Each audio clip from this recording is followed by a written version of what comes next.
All right, guys, I've done some homework. If you have a 2000 to 2006 Nissan Sentra, it looks like this, and your AC is not working. um, all right, I checked first. I started with the Freon levels. I made sure that the Freon levels are right. And also, the AC compressor kicks on and off, and the AC fan kicks on and off. So if you have those things, you should be able to feel the AC line, and it should be getting cold. Okay, but you have only hot air coming out of your vents. Okay, so what the problem is behind here, and this happens on almost every freaking one of these body style Sentras. So there's a clip in the back of here that breaks and it doesn't hold the piece that adjusts this, and I can already feel that it's not, you can feel that it's not, there's a, what's called a blend door behind the dash. There's a cable that goes to this, and you should feel some resistance, and you should feel the door opening and closing in the middle of the dash, but there's nothing, there's no feeling here. All right, and just before I kind of get started here, I wanted to make sure that the symptom of this, if you can't tell by feeling that there's no resistance there, the symptom is that it just stays on hot, or maybe it just stays on cold if it's stuck on cold. Basically, if it doesn't go back and forth from hot, if you don't feel any difference in the air from hot to cold, that's what the issue is. And I guarantee you 90% of the time or more, this is going to be the issue. Okay, so by hand, you reach and you pull this piece, you pull it forward, and then you just reach and set it up. There's no screws in that piece. This bottom piece, same thing. You just pull straight forward towards you from right here at the back. Pop, pulls forward towards you, right? Set that aside. Okay, now we have a screw here on the top radio, screw here on the top radio, and this bottom screw right here, and this bottom screw right here. And then I'm thinking all this stuff will pull out together. So I'm gonna work on that now. All right, so you're also, this whole radio bracket is all one piece, so you're gonna need to take down these bottom CD player bolts out, okay, and then the whole thing will come out together. Now I put the car, without the car running, I turned the key to the on position and put the gear shifter down in one so you can pull this all out together. So here we go.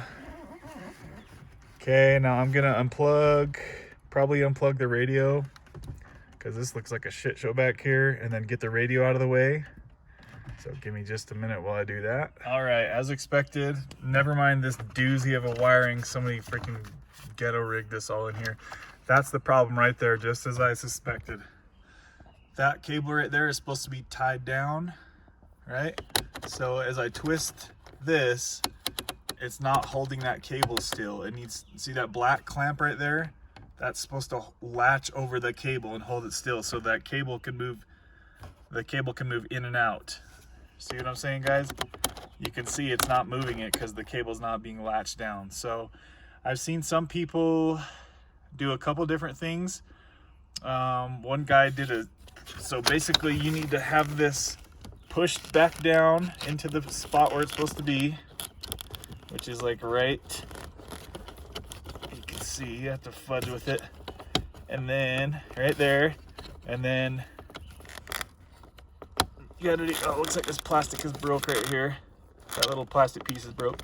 So I've seen a guy use a zip tie basically to go around this to hold this down. You can do whatever you need to do, but you can do some JB Weld type stuff.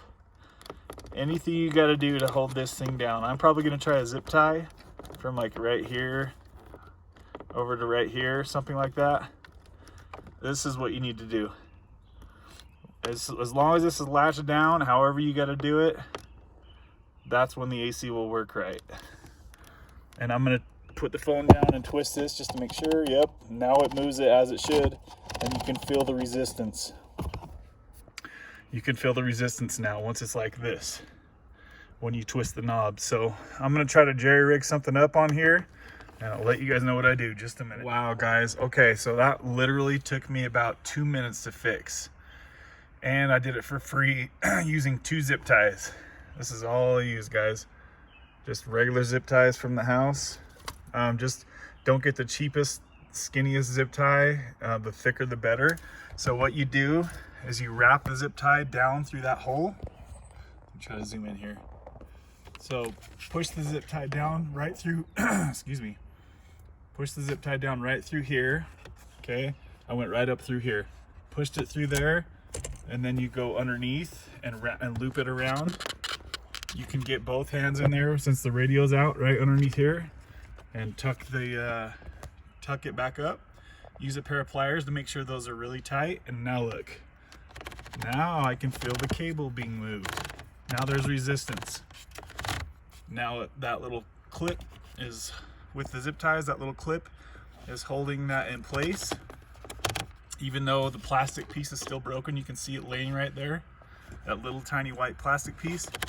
Even with that broken, this is still solid. Solid as a rock. And I did test it, and now my AC does blow ice cold. So this is definitely the fix, and this is the most common thing. I've done a lot of research, and a lot of Nissan Sentras are doing this exact same thing. So if you have Freon in your system and you can hear your AC compressor kicking on and turning off, cycling as it should, that means that you have Freon in your system, and that means your AC should work. As long as your air is blowing, as long as there's air blowing, that means your blower motor is good. This is the problem, guys, right here. Now I have ice cold AC. It took me about 5 minutes to fix this, and free of charge. So hope this helps you guys. If you have a 2000 through 2006 Nissan Sentra and you don't feel that resistance when you're moving this, like I didn't at first, this is 100% your problem, guys. Thanks for watching, and don't forget to like and subscribe.